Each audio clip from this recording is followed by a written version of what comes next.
गुप्ता जी बहुत बहुत स्वागत है। और सबसे पहले तो सवाल एक यही कि अब तबीयत कैसी है राजनीति की, और जो बयान आ रहे हैं आंकड़ों को, इनको लेकर क्या समझा जाए, लड़ाई किन किन के बीच में है? देखिए प्रदीप जी, आपने जैसे शुरू में कहा कि पहले अशोक गहलोत ने बयान दिया 156 सीटों के लिए, फिर डोटासरा ने 200 सीटों का टारगेट करने का बयान दिया। उसके बाद एक घटना और हुई कि विधानसभा में अशोक गहलोत ने कुछ डेटा पेश किए और ये बताया कि जो मेरा 4 साल का शासन है वर्सेज वसुंधरा का जो बीजेपी का 4 साल का शासन है वो तुलनात्मक रूप से। तुलनात्मक अध्ययन में, और उन्होंने कहा कि जो हमने 4 साल में काम किए उसके आगे वसुंधरा शासन के जो 4 साल थे पिछले, वो कहीं लगते नहीं, यानी इतने काम हुए ही नहीं। हमारा जो शासन है वो द बेस्ट है और इससे बेहतर शासन बीजेपी कभी दे नहीं सकती, ये उन्होंने कहा। अब आपको ये समझना पड़ेगा कि सब कुछ हो क्यों रहा है। देखिए, राजस्थान की राजनीति में जो कांग्रेस की राजनीति है बहुत दिलचस्प मोड़ पर पहुंच चुकी है। हम लगातार कहते रहते हैं, लेकिन अब वो दिलचस्प मोड़ से एकल मोड़ पर पहुंच चुकी है। और एकल मोड़ क्या है? एकल मोड़ ये है कि अब अशोक गहलोत, ये तो कोई शक नहीं है कि राजस्थान की कांग्रेस से बहुत बड़े हो चुके हैं, लेकिन अब राजस्थान की कांग्रेस भी अलग हो गई एक तरह से। और अब जो फाइटिंग है वो अशोक गहलोत वर्सेज सचिन पायलट है। मैं आपको भारतीय जनता पार्टी को नहीं जोड़ रहा हूं इसके अंदर, क्योंकि भारतीय जनता पार्टी से तो फाइट बाद में होगी, पहले वो सचिन पायलट से फाइट कर रहे हैं। 4 साल से फाइट करते रहे, लेकिन अब पायलट की लड़ाई है और जो अशोक गहलोत का जो दावा है वो उस मुकाम पर पहुंच गया जहां पर इनकी तकदीरों का फैसला होना है। देखिए, फैसला क्यों होना है? सचिन पायलट लगातार ये सवाल उठाते रहे कि हम पिछले 2 दफा क्यों हारे। नंबर 1, हर बार हम सत्ता में होते हैं, हम क्यों हार जाते हैं? तो उनका सीधा सीधा टारगेट, सीधे सीधा जो एंगल है वो अशोक गहलोत की तरफ है। इसका मतलब हम भी लगातार कह रहे हैं कि परिपाटी ये कि एक बार तू एक बार मैं, मतलब इस बार भारतीय जनता पार्टी आ सकती है। तो ये सीधा अशोक गहलोत पे इंडिकेशन है। हाँ, अब पूरा सिनेरियो ये बन गया, अगर कांग्रेस की हार होगी तो वो कांग्रेस की हार नहीं होगी, अशोक वो हार गहलोत होगी अशोक गहलोत की। और अगर सत्ता रिपीट होती है तो वो सत्ता रिपीट कांग्रेस की नहीं होगी, अशोक गहलोत की रिपीट होगी। जब अशोक गहलोत को अच्छी तरह समझ में आ गया कि सत्ता का हार या सत्ता की रिपीट होना, इसका श्रेय या इसका ठीकरा अशोक गहलोत के पर ही फूटना है, तो अशोक गहलोत ने पूरी तरीके से चीजों को अपने हाथ में ले लिया है। कांग्रेस अब इतर हो चुकी है, क्योंकि 2 टुकड़ों में विभाजित है, वो अलग हो गई। आपने एक चीज और नोट की कि जब उन्होंने विधानसभा में यह रखा कि हमारे 4 साल के शासन के आगे बीजेपी का शासन बिल्कुल बेकार है, बाकायदा उन्होंने आंकड़े बताए, तो उस समय कोई और मंत्री बयान नहीं दे रहा है, कोई और मंत्री डिफेंड नहीं कर रहे हैं, कोई और मंत्री आके दावा नहीं कर रहे हैं कि नहीं हमने अपने काम किए इसलिए हम सरकार को रिपीट करेंगे। अशोक गहलोत कह रहे हैं सिर्फ। तो एक तरह से पूरी तरीके से जो चुनावी चादर है वो अशोक गहलोत ने ओढ़ ली है, क्योंकि अशोक गहलोत बहुत अच्छी तरह समझ गए हैं कि अब जो चुनाव में अगर हार होगी तो वो कांग्रेस की नहीं होगी, क्योंकि अशोक उस वक्त सचिन पायलट ये कहेंगे कि मैं तो पहले ही कह रहा था कि हमें कारण तलाश करना चाहिए, हम क्यों हार जाते हैं, हमने कारण तलाश नहीं किया इसलिए हम हार गए, और उसका नतीजा ये है। और अगर जीत होगी तो 100% वो अशोक गहलोत की जीत होगी।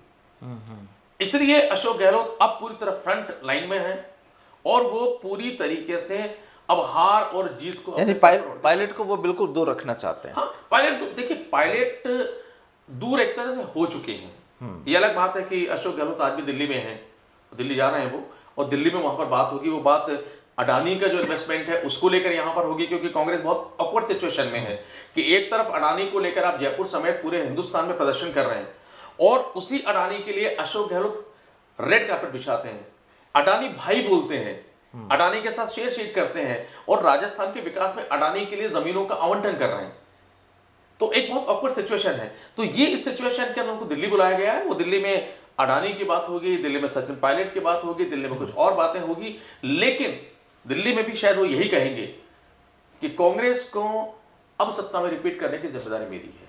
तो ये पूरी तरीके से आप मान के चलिए प्रदीप जी, अब लड़ाई भारतीय जनता पार्टी बनाम कांग्रेस नहीं है, अब लड़ाई अशोक गहलोत बनाम सचिन पायलट जी। यानी गहलोत अब फुल कॉन्फिडेंट है। हाँ, गहलोत पूरी तरह से कॉन्फिडेंट है कि वो समझ गए हैं। देखिए, कॉन्फिडेंस तो उनको लाना पड़ेगा, क्योंकि जब सहाय आपके बढ़ गया और अशोक गहलोत समझ गए हैं कि इस बार अशोक गहलोत की हार का मतलब है कि अशोक गहलोत ऑलमोस्ट भले ही कितने जादूगर हों तो पिक्चर से आउट हो जाएंगे, इसलिए वो समझ गए अब वो पूरी तरह सेहरा अपने पर। यानी कुल मिला के रिस्क तो ली है, जी, रिस्क तो ली है उन्होंने, क्योंकि एक तरफ सचिन पायलट खेमा लगातार दबाव बना रहे हैं, उनकी बयानबाजियां वो पहले से आती रही हैं। अब इन्होंने अपने एक इसको कह सकते हैं कि एक वजूद वाला सवाल वो बना लिया कि हाँ मैं राजस्थान में कितना मजबूत हूँ। लेकिन सवाल ये है कि क्या वाकई जो सोच है गहलोत की, क्या लगता है कि हाँ पूरे माहौल को देखते हुए कामयाब हो पाएंगे? देखिए राजनीति में कुछ भी हो सकता है। हम जब कैलकुलेशन करते हैं, सतही तौर पे बात करते हैं, तो हमको लगता है कि रिपीट होना मुश्किल है। इसलिए हम कहते हैं कि 200 सीटों की बात करना, तो खैर उस पर तो हम क्या बात करें, पर 156 सीटों की बात करना अशोक गहलोत का, उसको हम दिवा सपना मानते हैं। राजनीति में हो कुछ भी सकता है, लेकिन वर्तमान का जो परिप्रेक्ष्य है उसमें मुझे नहीं लगता कि, और हमको क्या बल्कि सभी विश्लेषकों को नहीं लगता कि सरकार। लेकिन ये तमाम चीजें पायलट के दिमाग में भी तो चल रही होंगी। तो पायलट के दिमाग में देखिए एक ही चीज चल रही है, क्योंकि पायलट तो बहुत अच्छी तरह समझ गए ना कि अगर ये सरकार जाती है तो पायलट को नुकसान शून्य होगा, क्योंकि पायलट तो लगातार सवाल उठा रहे हैं। ये उनके सिपह सालार तो कह रहे हैं कि छोटी कार जितने विधायक हमारे आएंगे, और अगर सरकार जीत जाती है तो पायलट शून्य हो जाएंगे, क्योंकि पायलट को मिलेगा क्या, वहां तो अशोक गहलोत की जीत है वो, तो पायलट अगले 5 साल के लिए आउट है। तो इसलिए वो सारी चीज उनके चल रही है। तो पायलट क्या है, पायलट देखिए, पायलट बहुत संभल के गेम कर रहे हैं। एक तरफ वो सरकार को कटघरे में खड़ा कर रहे हैं, विपक्ष की भूमिका निभा रहे हैं, दूसरी तरफ वो बार बार जो केंद्रीय नेतृत्व है उसको समझाने की कोशिश कर रहे हैं कि हम 2 बार हार चुके हैं सत्ता में होने के बाद भी, इसका कारण तलाश कीजिए। और कारण क्या है, कारण तो अशोक गहलोत है कि अशोक गहलोत सीट पे होते हैं तो हार जाते हैं, वही तो कारण है।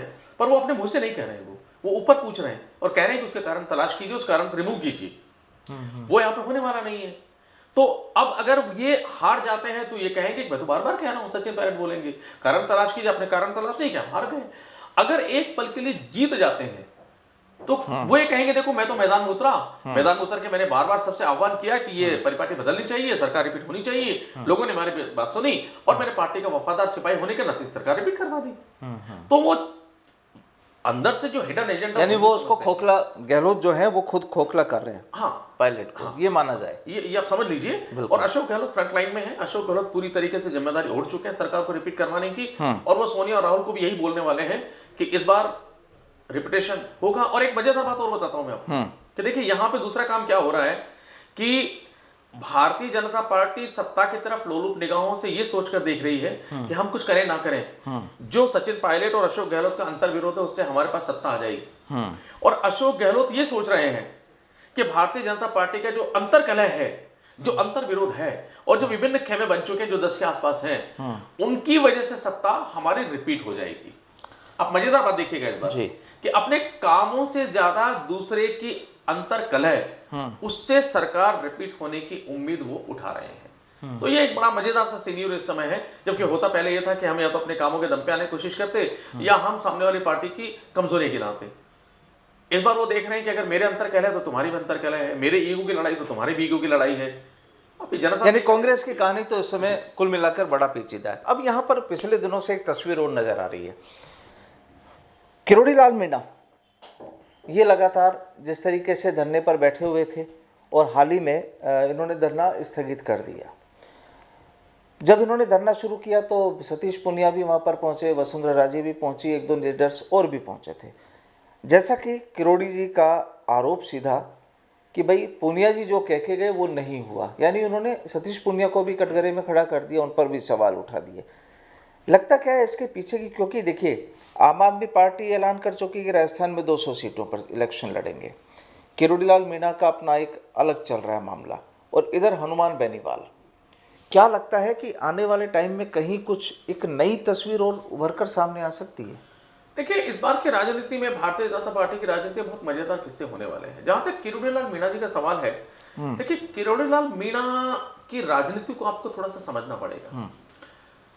किरोड़ी लाल मीणा एक कदावर राजनेता है, दबंग राजनेता है, और उनके पीछे एक बहुत बड़ी फॉलोइंग है। जैसे कहते हैं कि शायद राजस्थान में उनसे बड़ी फॉलोइंग किसी पास है नहीं, उनके समर्थक। उसके बाद में नंबर आ रहा है सचिन पायलट का, उसके बाद नंबर आ रहा है हनुमान बेनीवाल का, व्यक्तिगत नेता के तौर पर आप देखें तो। अब किरोड़ी लाल मीणा की जो दर्द और वेदना ये है कि उन्होंने जब 2012-13 में राजपा का गठन किया, उस समय भी उनका विरोध वसुंधरा सिंधिया से था, और उनकी दिक्कत ये थी कि उनका इतना बड़ा कद होने के बावजूद, इतने सारे सीटें जिताने के सामर्थ्य के बावजूद, ना तो उनको तवज्जो दी जाती है और ना उनके समर्थकों को तवज्जो दी जाती है, क्योंकि पूर्वी राजस्थान में दबंग है, वहां पर वो अपने समर्थकों की सीटें मांगते हैं और जब उनको नहीं मिलता तो उनको गुस्सा आता है। और ये लाजमी बात है कि जिस नेता के पीछे इतना बड़ा हुजूम हो, वो नेता बटरिंग तो नहीं कर सकता, वो आपकी चमचागिरी तो नहीं करेगा किसी की। अब आज राजस्थान की राजनीति में आप देखें तो पिछले 4 साल को आप देख लीजिए, अलवर से पुजारी के शव को लेने का मामला हो, या आमागढ़ की पहाड़ियों पर रात को झंडा फहराने का मामला हो, या आज ये जो आंदोलन वो दौसा से जो बेरोजगारों को लेकर पेपर लीक वगैरह का मसला, ये तमाम हुजूम, बिल्कुल, और कई बार वो गुरिल्ला स्टाइल में काम करते हैं। बिल्कुल, जो पूरी राजनीति भारतीय जनता पार्टी की है, क्या उसमें कोई ऐसा राजनेता है जिसके पीछे इतना हुजूम आ सकता हो? क्या सतीश पूनिया उस करके हैं? क्या गजेंद्र शेखावत उस करके हैं? आप बताइए। बिल्कुल, तो वो नहीं है। तो उनकी वेदना ये है कि जब इतना सारा हुजूम में लेकर आता हूं, इतना फॉलोइंग मेरे पास में है, मैं सामने वाले जो विरोधी पार्टी है कांग्रेस, उसके नाक में दम कर सकता हूं, तो उसके बावजूद भी ना तो मुझे कोई पद दिया जाता है, उनको कोई पद नहीं, राज्यसभा सांसद में सिंपल हुए। और शायद लगता ये भी नहीं है कि बीजेपी के जो बड़े और लीडर्स हैं वो शायद इनके साथ में कदम से कदम मिला रहे हो, ऐसा लगता भी नहीं। 2018 में जब इनको राज्यसभा बनाया गया था और जब राजपा का विघटन करके इन्होंने विलय कर दिया था, एक तरह से गोलबाजी उसमें चली गई थी, उस समय भारतीय जनता पार्टी की दिक्कत ये थी कि किरोड़ी लाल मीणा एक ऐसे लीडर हैं जो भारतीय जनता पार्टी और आरएसपी के कुख से जन्मे हैं। वो ना उनको छोड़ सकती थी ना साथ में ले सकती थी, तो उन्होंने एक उपाय निकाला। उपाय ये निकाला कि राज्यसभा सांसद बनाकर उनको राज्यसभा भेज दिया और एक तरह से रिटायर करना मान सकते हैं आप कि ठीक है अब आप शांत हो जाएंगे क्योंकि आप हमारी तरफ से राज्य सांसद हैं और उसकी जगह नए क्षेत्र पैदा होंगे। लेकिन किरोड़ी लाल मीणा भी शायद इस बात को समझ गए कि अगर मैं 6 साल बिल्कुल आइसोलेट रहा, दिल्ली में रहा और राज्यसभा में रिटायरमेंट काटता रहा तो मेरा वजूद, मेरी जड़ खत्म हो जाएगी। इसलिए राज्यसभा में जाने के बावजूद भी उन्होंने राजस्थान में एक्टिविटीज को बंद नहीं किया। और भारतीय जनता पार्टी की यही तकलीफ है कि उनकी जो राजनीति है उसके आगे सब बोने नजर आते हैं, उनका जो हुजूम उसके आगे सब बोने नजर आते हैं। तो इसीलिए उन्होंने जो आरोप लगाया, जो सतीश पूनिया पे जो सीधा सीधा आरोप लगाया प्रदीप जी, वो आरोप बड़ा गंभीर आरोप है। उन्होंने उनके नेतृत्व क्षमता पर आरोप लगाया है, उन्होंने उसके एनवायरमेंट पे आरोप लगाया। उनकी तकलीफ जायज है, इतना बड़ा रेलवे लेकर आया लेकिन उस दौसा से लेकर जयपुर तक कोई आया नहीं। उसके बाद जो लोग पहुंचे, सतीश पूनिया से लेकर बाकी नेता पहुंचे, वो पहुंचा सिर्फ एक तरह से मिजाज कुर्सी कह लीजिए, फॉर्मेलिटीज कह लीजिए, कुछ देर बैठकर वापस आ गए। लेकिन ना तो उन्होंने अपने युवा मोर्चे को भेजा, ना किसी और को भेजा, क्योंकि किरोड़ी लाल जी का आरोप यही था कि जो वादा करके गए थे वो पूरा नहीं किया है। तो अब यहाँ पर क्या है, आपका सवाल ये होगा कि भाई जो किरोड़ी लाल मीणा जो इस तरह की बात कर रहे हैं, तो क्या ये विद्रोहात्मक तेवर है या कोई नई खिचड़ी यहाँ पर पकने वाली है? क्योंकि हनुमान बेनीवाल कह चुके हैं कि अगर किरोड़ी लाल मीणा मेरे साथ आ जाए और सचिन पायलट आ जाए तो हमें किसी की जरूरत नहीं, सरकार हम बना लेंगे। और हनुमान बेनीवाल के साथ हनुमान बेनीवाल के साथ में किरोड़ी लाल मीणा के बहुत अच्छे संबंध थे, क्योंकि जब राजपा बनाई थी उस समय राजपा के उद्घाटन समारोह जो गोगुंदा में हुआ था 2013 के अंदर, उस मंच के ऊपर खुद हनुमान बेनीवाल मौजूद थे। और हनुमान बेनीवाल वो शख्सियत है जिन्होंने किरोड़ी लाल मीणा को जब भाजपा में जा रहे थे तब ये कहा था कि भाजपा मत जाइए, आप अलग पार्टी बना के रहिए, मेरे साथ आ जाइए, हम इनको धूल चढ़ा देंगे। लेकिन ये अपनी जो भी समस्या होंगी पार्टी को लेकर के, इनका जो कैलकुलेशन होगा किरोड़ी लाल मीणा का, ये वहां पर चले गए। तो ये जो उन्होंने आरोप, क्योंकि देखिए ये इस तरह के गंभीर जब आरोप लगाए जाते हैं तो एक तरह से कांग्रेस को अपने बैठे बैठे एक मुद्दा दे दिया कि भारतीय जनता पार्टी का जो राजस्थान का शीर्ष नेतृत्व सतीश पूनिया, वो तो अक्षम है, क्योंकि उन्हीं के कद्दावर लीडर, उन्हीं के राज्यसभा सांसद उनको कैटेगरी में खड़ा कर रहे हैं। तो इधर सचिन पायलट अशोक गहलोत को खड़ा कर रहे हैं उनकी क्षमता के ऊपर, और इधर किरोड़ी लाल मीणा सतीश पूनिया को खड़ा कर रहे हैं। उधर वसुंधरा राजे सिंधिया सतीश पूनिया पर अटैक करेंगी, बिल्कुल। उधर अपना एक अलग से खिचड़ी पकाएंगे गजेंद्र शेखावत, उधर जो लोकसभा अध्यक्ष है ओम बिरला, वो भी अपने एक अलग कैंपेन शुरू कर चुके हैं। अलग अलग चूल्हों पर अलग अलग जो सियासी डेगचियां हैं उनमें खिचड़ी पक रही है। ये भारतीय जनता पार्टी के जो, इसलिए मैंने आपसे कहा कि अशोक गहलोत जो लड़ाई लड़ रहे हैं वो सचिन पायलट से लड़ रहे हैं सत्ता वापसी के लिए, वो लड़ाई बीजेपी से नहीं लड़ रहे हैं। और भारतीय जनता पार्टी भी कांग्रेस से लड़ाई नहीं लड़ रही है, वो लड़ाई आपस में अंदरूनी लड़ रही है कि हम एक दूसरे को निपटाएं और हम सत्ता में शीर्ष पर आकर बैठे। कुल मिलाकर सत्ता की लड़ाई शुरुआत हो चुकी है, क्योंकि अब जिस तरीके से बैरूड विधायक जो बलजीत यादव हैं, उन्होंने भी साफ तौर पर कहा कि जो अशोक गहलोत ने उनसे उनकी मांगों को लेकर जो वायदा किया वो पूरा नहीं किया। 10 महीने बाद वापस सेंट्रल पार्क में उनकी दौड़ शुरू हो गई। ठीक है, उनका एक अपना अंदाज है, किसी को नुकसान नहीं है, अपने अपने दौड़ लगा रहे हैं, वो एक विरोध जताने का अपना एक तरीका हो गया। लेकिन ये जो आरोप लगते हैं अक्सर कि सरकार हमारी नहीं सुनती, और ये सरकार से जुड़े हुए लोग ही, कुछ दिन पहले संयम लोढ़ा ने भी जैसे सवाल उठाए थे विधानसभा में बजरी माफियाओं पर, तमाम तरह की चीज़ें, जबकि वो उनके सलाहकार हैं। तो अब ये जो फाइनल एंड जो होना है वो क्या लग रहा है? क्योंकि आप ये तो कह चुके कि गहलोत खुद से लड़ाई लड़ रहे हैं खुद की जीत के लिए, लेकिन जब उन्हीं की टीम के लोग, उसी सरकार के जो चुने हुए नुमाइंदे हैं, जब वो अपनी ही सरकार पर सवाल उठाते हैं, तो फिर ये कितना कामयाब हो पाएंगे? देखिए, ये बड़ा इंटरेस्टिंग सा सब्जेक्ट है कि इन्हीं के सरकार के मंत्री, इन्हीं के सरकार के विधायक, इन्हीं के सरकार पर सवाल उठाते हैं और उन्हें कोई शांत करने वाला नहीं है। ना खड़गे कुछ कह पा रहे हैं, बिल्कुल, ना वेणुगोपाल कुछ कह पा रहे हैं, ना राहुल कुछ कह पा रहे हैं, ना सोनिया कुछ कह पा रही हैं, ना डोटासरा कुछ कह पा रहे हैं। इसके दो मतलब निकलते हैं हमारी दृष्टि में। पहला मतलब तो ये है कि भरत सिंह हो, चाहे हरीश चौधरी हो, चाहे बलजीत यादव हो, चाहे कोई और हो, या जो गुनाह है वो हो। देखिए, दो मतलब इसके हैं। पहला मतलब कि कहीं न कहीं सत्ता की चूलें हिलती भी लग रही है और अपना अपना खेमा बचाने में लग रहे हैं कि हम ये विरोध करके अपने जो हमारे मतदाता हैं उनके पास आकर हम एक खोल उड़ेंगे और कहेंगे कि देखो, हमने तो आंदोलन भी किए आपके लिए, हमने सब कुछ किया, सरकार निकम्मी थी, सरकार ने सुनी नहीं, सरकार ने काम नहीं किए, लेकिन मैं आपके लड़ा, इसलिए मुझे आप जिताइए, सरकार के काम को छोड़ दीजिए। पर्सनल लड़ाई हो गई, क्योंकि उनको चुनाव में जाना है। बिल्कुल। और जहां तक इनके ऊपर कार्रवाई क्यों नहीं थी, रोका क्यों नहीं जाता, तो मैंने पहले भी कहा है कि कांग्रेस के इतिहास का सबसे कमजोर नेतृत्व इस समय है दिल्ली में, जो सोनिया राहुल के। अच्छा, एक चर्चा और चल रही है कि इसी महीने के आखिर में कांग्रेस का एक अधिवेशन होने वाला है और वहाँ पर कहा जा रहा है कि भाई अब सचिन पायलट और पहले की जो उन्होंने जो अपने नियम कायदे जो भी बनाए थे, लिस्टिंग बनाई थी, उनको अमल में लाना शुरू करेंगे। क्या लगता है कि अब जो अधिवेशन होगा उसमें पायलट का मसला, कुछ इनकी उड़ान हो जाएगी?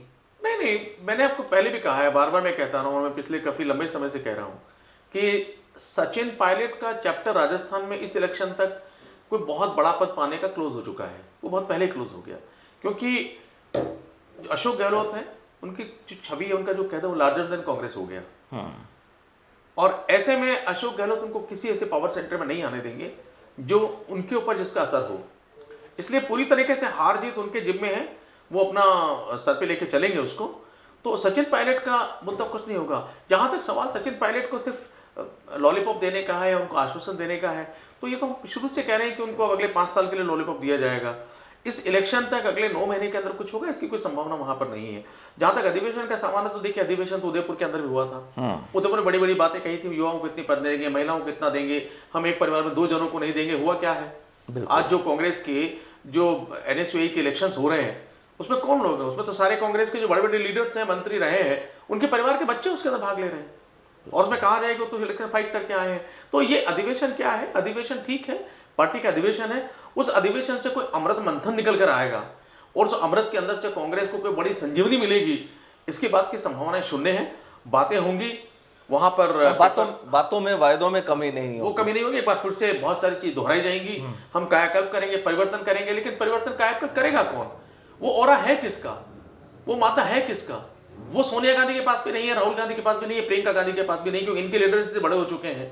तो ऐसे में अधिवेशन एक फॉर्मेलिटी होगी, क्योंकि वो छत्तीसगढ़ में हो रहा है, छत्तीसगढ़ में सरकार है, छत्तीसगढ़ में चुनाव है, एक वहां पे माहौल पैदा करना है, लोगों को बुलाना है, वहां पे जय जयकार करनी है, भाषण होंगे, ये सारे काम होंगे। तो कुल मिलाकर यही है कि राजस्थान में अब सचिन पायलट की जो कहानी है, इनका सियासी विमान अब ज्यादा उड़ने वाला नहीं लगता है, कम से कम विधानसभा चुनाव तक। हाँ, हमारे राजनीतिक दृष्टिकोण से अगर देखें और राजनीतिक जो चश्मे से हम देखा करते हैं चीजों को, उससे यही लगता है कि सचिन पायलट अपने वजूद को साबित करने की लड़ाई लड़ रहे हैं। और वो जो सम्मेलन होगा 22-23 का, उसके बाद आप देखेंगे कि शायद कुल मिला के दोनों ही, पायलट भी और गहलोत दोनों के वजूद, दोनों अपने वजूद के लिए लड़ाई लड़ने। इस बार जो इलेक्शन होंगे, प्रदीप जी आप लिखकर रख लीजिए, इस बार जो इलेक्शन होंगे वो इलेक्शन एक के वजूद को खत्म कर देगा। अगर गहलोत जीते तो सचिन पायलट की राजनीति बहुत नेपथ्य में चली जाएगी, क्योंकि इन 5 सालों में अगर उन्होंने यहां इस लेवल तक पहुंचा दिया सचिन पायलट को, आज वो सड़क पर संघर्ष कर रहे हैं। आप सोचिए, अगर सरकार वापस सत्ता में आ गई और गहलोत आ गए तो वो सचिन पायलट का क्या करेंगे? और अगर अशोक गहलोत हार गए तो फिर यकीन मान के चलिएगा कि अशोक गहलोत कितनी भी जादूगरी लगा दें, अशोक गहलोत भी नेपथ्य में चले जाएंगे उम्र के हिसाब से भी, और जो कुछ सीन क्रिएट होगा उसके हिसाब से। फिर अशोक गहलोत का कम से कम राजस्थान की राजनीति में 5 साल के बाद इसी अंदाज में, इसी मोड के अंदर वापस आना बहुत मुश्किल है। हो कुछ भी सकता है राजनीति में, पर संभावनाएं बहुत। बिल्कुल।